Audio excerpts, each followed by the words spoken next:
you have to be able to understand yourself and who you are and what you care about.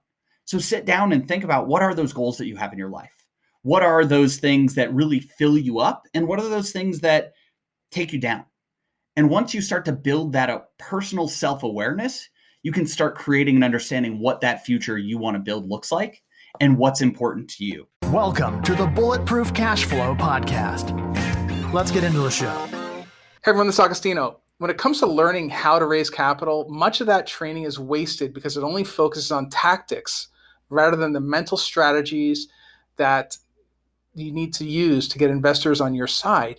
Now, today's guest understands this. After spending years in sales, working with clients, and studying peak performance, he found an opportunity to help people build their own peak performance. Now, he found that by applying the mental side of selling, building empathy, and applying emotional intelligence, anyone can get the resilience and success that they seek.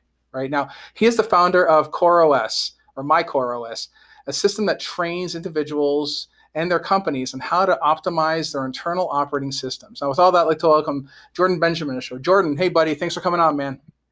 Excited to join you, Agostino. Yes. Thanks for having me. No, I think it's going to be great. Now, guys, if you like what Jordan has to say, you can reach him via the contact page at mycoreos.com. Okay, Jordan, maybe go into a little bit about your history and how you got started in all this. Yeah, so I spent a lot of time after school working with startups, getting into the startup world and learning about how do companies drive growth? How do they find market fit? And how do they go out and raise capital to drive that next level of growth, to really fuel that growth when they have the opportunity? But really where I fit in on the sales side is talking to different companies, because most of the organizations I've worked with have been in sales and marketing. So understanding, how do these companies drive their sales and marketing engine? How do they find that next stage of growth? And whether I was working with business owners, whether I was working with individual sellers, I found that almost all of the training lived around the tactic about how do you ask the question? How do you do the social selling component? But never really got into that initial piece of the mindset of how do you operate? How do you bounce back from failures and struggles? Because if you're selling anything, if you're out there fundraising for a business, looking to raise capital, you're going to get more no's than you do yeses. And yet nothing touched on that mental health side of things. And how do you stay resilient? How do you bounce back from failures? And how do you really get yourself in a position to increase the likelihood of success? So that's really where I've spent a lot of time working with different individuals, teams, studying a lot around neuroscience, around how do you connect? How do you build awareness around yourself so you can actually go out and align and connect with others, which has led me to where I am today. Yeah. Excellent. Well, the funny thing is that you mentioned resilience, and that's probably one of the things that many people, that's where they fumble, right? Because they hear those no's all the time. They pick up the phone, they try to set up a meeting with somebody, not interested. Click. They hear these clicks all day long. They get 8, 10, 12 clicks a day, and next thing you know, they give up. And I think that resilience is probably one of the key things, right? It really is. I'm a big fan of Angela Duckworth. Her TED Talk, her book on grit, Yep. I think is one of those skills that many of us aren't taught in school. Many of us are set up through our lives to, hey, here are the classes you have to attend. Here's what you need to do to succeed. School gives you an A through an F and may say, oh yeah, well, you're a failure. You're never going to get there. And yet we need to build this resilience if we want to drive success. Anybody that's out there creating, trying to do something new, you're going to run into those challenges. You know, I grew up playing baseball, where a good baseball player may succeed 3 out of 10 times. And so I think that was one of those areas that gave me the experience to deal with those challenges, because in many cases in sales, if you've got a 30% close rate, you're doing pretty well. And so I think this is where building that resilience is such a hard thing to do, because the stories that start running in our heads. I literally just had this. I did an interview with somebody that was a big guest on my podcast, sent him, a follow-up email. Hey, it'd be great if you could go share this with your community. It came out great. Didn't get a response. And this person's somebody that always responds to my emails. And so I was like, all right, I'll wait a couple days and send it again from a different address that I know they're used to. Still didn't get a response. And now all these stories start running in my head about why might they be saying no? Why is this not what they expected? Is this not the quality? And then I just shot them a quick Slack the other day. Within 30 seconds, they responded, say oh my gosh, I can't believe I missed this email. let me go ahead and share this out immediately. Let me help push this forward. And I think when we start realizing these stories in our heads that come up from that click, that no, or maybe just even the no response, almost always they go towards this scarcity, towards this negativity that starts to have us sabotage ourselves even more. Yep. Well, we were talking about that in the green room earlier. It's the voice of 10,000 generations is always running. It's always there. It's always whispering in our minds or in our ears, right? To say, oh no, it's because of you. That's why they don't want to talk to you. Next thing you know, you internalize it, you make it personal, and you kind of like make it as if it's your fault, and it's something that you're doing wrong, right? Like what happened in this case, right? It's interesting how that works, right? It's crazy, and it happens to all of us. As much as I study this stuff, as much as I take actions every day to try and train myself away from this scarcity mindset that's kept us alive for millions of years. That is why we are still here as humans today, because we've had to operate from fight or flight, from this fear-based approach to life. It just doesn't really serve us as well in today's day and age. So it takes a lot of active conditioning. And so as you think about going out and raising capital and building, whatever that might be, whether it's through real estate, whether it's through startup companies, it's something that takes so much resilience, because as much as you look at Jeff Bezos, Steve Jobs, Oprah, all these people that have gone out and built amazing things, it's because they have failed so many times that has led them to actually being able to be successful. So you've got to be willing to put yourself out there, to create, to get told no. I'm a big fan of Daniel Pink's book, To Sell is Human. And he talks about buoyancy. And it's this attitude of how do you keep yourself buoyant to come back, to bounce back, and really think about, not win or lose, but win or learn. If you get that no, well, what can you learn? What can you take away from that to improve? And I think that's one of the things that I've seen with folks as they really try and bounce back and really get towards success, is it takes that resiliency. It takes that buoyancy to be able to pick yourself back up, because nobody else is going to do it for you. You were talking earlier about accountability and really being able to say, you know what, this is on me. And that's where you start to take control and really create incredible possibilities for your life. Yeah. I mean, certainly can turn to your coach or turn to your mentor for some sort of guidance. But at the end of the day, it all comes down to you applying that action and making some things to happen. That's the long and short of it, right? It's, you're gonna hear a lot of no's. I know I did when I first built my business. I heard a lot of no's. I screwed up a bunch of times. I did some things that I would never do today because I just didn't know. I didn't have the knowledge, right? So I kind of like bumbled through. And unfortunately, I had to do it to get to where I'm at now. But hey, listen, I took the action. I think that's a big part of it, is getting to that mindset of don't be afraid to screw up. That's the hugest part. I think so many of us, as we get ready to go start a business, as we get ready to do anything new, we think we have to know everything before we go do it. That's what school has taught us, is you read the book and then you take the test. Unfortunately, life in many cases, especially as an entrepreneur, as a creator, happens by you're thrown into the fire before you can read all the books, before you can have all the knowledge, before you can have all the wisdom or insight of what's going to happen into the future and what you're going to need to know. And so much of it has to happen in the moment. You can definitely learn from other people. I mean, listening to, shows like this help drive some of that additional insight that you may not have had, but really going into it, falling on your face is where you're going to learn the most time and time again, because we don't usually learn from the successes. We learn from the failures. It's so much easier to see why something failed than why something was successful. Because when things are successful, you say, oh, we're just going to keep doing whatever it is that we're doing. And then all of a sudden, there's a bad sales month in a company. There's a tough month, tough interaction. You get that no. Now, all of a sudden, you get a chance to check yourself in. For me, I was in a sales role and ended up the last part of the year was chasing the number one spot and came in at number two across, 100 people.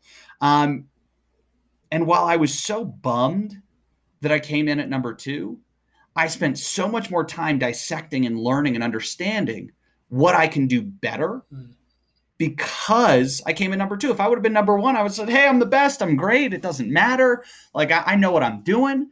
But by actually going into that spot of saying, hey, number 2 is still awesome, but what are the 1 or 2 things that I could have spent my time on to improve?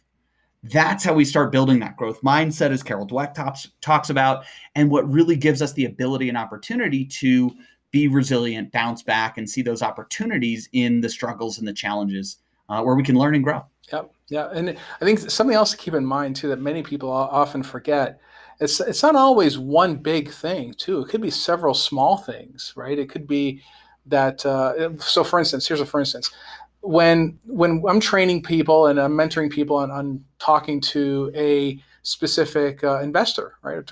Calling on somebody, sure. I think people today are somewhat casual. They wear jeans and a t-shirt, and they'll meet up at a Starbucks or something like that to have a discussion. What if you don't do that? What if instead you show up with a blazer, you show up with an iron shirt, and you wear some nice dress shoes, and you show up there. Instead of having the pink hair, maybe you just make it normal color, make it a normal color that people are used to seeing. And I got pushback on that from a bunch of different people. Well, my people don't care if my hair is pink or whatever. It's like, it's not the point. The point is that it's why introduce something that'll cause them to ask a question, right? It's a small thing. Maybe it is a small thing, but why introduce it to begin with, right? It's totally. Yeah. I totally agree with you. I always love that concept of, dress for the job that you want. How do you show up in a room and maybe the dress code and you do one thing to step up a little bit beyond it, to just live and embody that position where you are or where you want to be, to show that you care, you take that extra time, I think are really important aspects that they don't necessarily have to be for everybody. But again, as you define your own personal brand, your own personal style, who you are and how you want to show up in the world, we are visual beings. The first thing that we're going to notice is what we see about people. And so being able to tap into that and understand, how do you look at the market you're going into? Maybe I'm going in and working with a bunch of tech companies where, I'm going to look completely out of place if I'm showing up in a suit versus if I'm showing up to work with a bunch of folks within the finance industry. I'm going to look crazy if I show up in jeans and sandals and a t-shirt. Right. So really starting to understand that audience, I think is really powerful as we start to empathize and really say, okay, well, if I were in their shoes, what would I want to see? What would I want to expect? And how do I define that personal brand that I'm building for myself that we all have in today's day and age as we live online, as we are interacting so frequently online, first and foremost, before we ever have the chance to actually meet somebody and shake their hand the first time we were introduced to them in today's day and age. That's right. That's right. And that's a big part of it. And I mean, this is something that I put it out there all the time. Dress for the job you want. Absolutely. Know your terminology on real estate, whatever the deal you're looking to pitch. Know the numbers, know how it works, know how it flows. And practice, of course, with folks that are close to you, and have them critique you. And don't be afraid if they're very, very critical of you. It's good to have that unbiased, unfiltered critical response, because now you know what you need to fix. And I think there's a lot of that lately, especially in the media anyway, is very much discouraged. On the contrary, I think if you are able to take that information and make yourself better, you should definitely employ that strategy. But it's just what I think anyway. You're spot on. I think that is why so many people go in, they try and close that initial deal and it falls through, it fails. And all of a sudden those stories start creeping through your head of, oh, maybe this isn't for me. Maybe I can't do this. Maybe all this negative self-talk that has been programmed into us for so long that makes it so easy to just go back to whatever you're doing, to go back to the status quo. But if you can look at that and say, you know what, I got this no, and maybe I had to either proactively ask for feedback or already got the, hey, here's why this doesn't work. Well, now I can take that and be better the next time. I always go back and think of that image that I've seen floating around online of the people standing on the podium, first, second, and third place. And all you see is the result. You see them winning. But what you don't see is the thousands of hours, the times they've failed that all build up to the point where we're on top of the podium. And so that is why, for me, resiliency is such a critical skill for anybody that's trying to get better or improve at anything, or even break into a new industry, break into real estate investing that maybe they haven't been doing for years and years. Well, it's going to take some learning, and you're probably not going to get an A+ on your first test unless you get lucky. And so this is where the learning opportunity comes in. And I'd encourage people to think about, how do you write those things down? How do you actually store them somewhere? Whether it's a journal, whether it's Evernote, whatever it might be, gives you the opportunity to say, well, here's what well, and here's what I can improve on. I encourage everybody to always look for the good. I took a course at MIT on negotiation, and they talk about negotiation is a skill. So anybody thinking about doing their deals, you may think you're a bad negotiator, and you might be, but it's okay because you can improve upon it. So after you get out of every deal, how do you look at what went well and what can I improve on? Because if we only focus on the negative, we're going to beat ourselves up. It's going to feel bad. But if we can say, all right, what went well? And now what can I improve on? And maybe that what went well piece is like, hey, I showed up. I just walked into the meeting. I had, slides together. I had my numbers together. I had my expected return, whatever it might be. Great. Give yourself some celebration. Be excited about that. And then look for that learning opportunity to say, how can I show up better the next time versus just kind of tucking my tail between my legs and running home? Yeah. But, I think the key thing is to try to understand, for many people out there, why this is happening to begin with. And I mentioned the voice of 10,000 generations. Everyone needs to keep in mind that it is a job of our brain to keep us alive, right? And when you have an antiquated system, the operating system that runs us every single day, what is its job? Its job is to make sure there's air in our lungs, our heart is beating, and we eat food so we can survive. That's it. So if it puts yourself into a situation that it's not accustomed to doing, it's going to try to placate the conscious mind, right? How does it do that? You want to get into real estate, for instance, and you want to raise money. Well, if I read this book about raising money, that's fine. And your brain will convince you that that's okay. And it's not okay, right? It's not okay. Yep. It comes down to practicing what's in the book, right? And I think that's where many people fall short, right? Their brain is tricking them into doing all these somewhat what I call passive things just to placate the conscious mind. But at the end of it, if to see anything, to move the needle, you have to take action. You have to. It's the only way. It's the only way. You're spot on. And that is where so many people, they talk about their business ideas and all these opportunities, or they don't want to share them because they're afraid of what somebody else might go do. Because at the end of the day, everybody's got ideas, but the execution is what's going to win. The actual showing up, putting yourself out there, and not trying, but doing is where you're really going to learn the most. You're going to develop the quickest, and you're going to find the opportunities that never were there if you're just sitting in a bubble of a classroom or of the online seminar. Again, I'm a big proponent of learning from people that have already done what you're trying to do so we can get ahead, but nothing replaces that actual hands-on experience of executing and doing the actual activity. Yeah, absolutely. Totally agree with you. Now, I want to spend a couple minutes talking about My Core OS. Now, what is that exactly, and how does it help people? So My Core OS has really come out of understanding that many of us have not created our personal operating system intentionally. It has been dictated to us, from my experience within the American schooling system, to be cogs on a factory floor to produce standardized materials.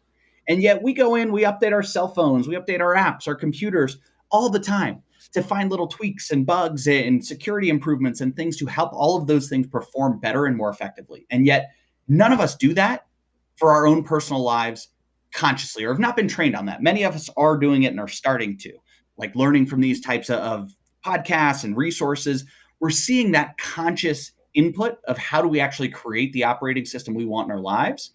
But many of us have not been programmed to do that. We've been programmed to run on that hamster wheel of life.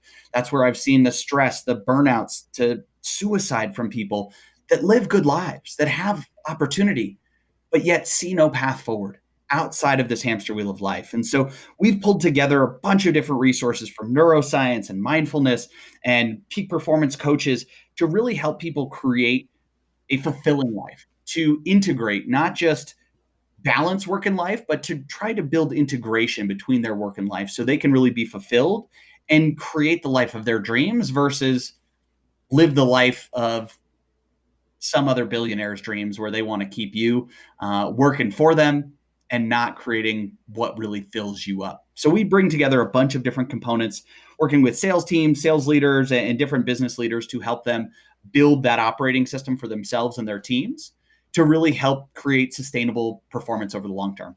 Excellent. Yeah, it's something you said there resonates with me. It's like the education system specifically. What I didn't know is that the educational system is designed to do two things: create soldiers and create employees.